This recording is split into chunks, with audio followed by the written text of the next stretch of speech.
This is my favorite spot for gelato. Italian gelato, real gelato. So when I have single friends and they want to get chicks in New York City, I bring them here. And if I keep eating gelato and pasta, maybe I will turn like this.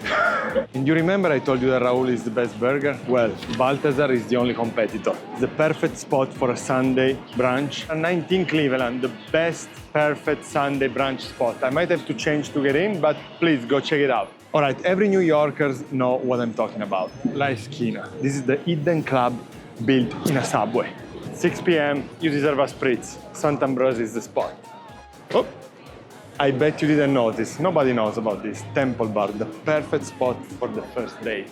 I guess if you're cool enough, you can get in Zero Bond. And Mamo, beautiful and exquisite Italian restaurants. All right, if you want to do a nice brunch and get drunk and maybe sometimes watch some soccer game, Felix is the spot. And definitely you don't need me to tell you about the institution, Cipriani. Everybody knows that in New York, Cipriani and Socialista upstairs. But out of every spot I show you in Soho, I still believe the best place in Soho is Seran, where the real estate dream come true with the one and only Emanuele Fiore.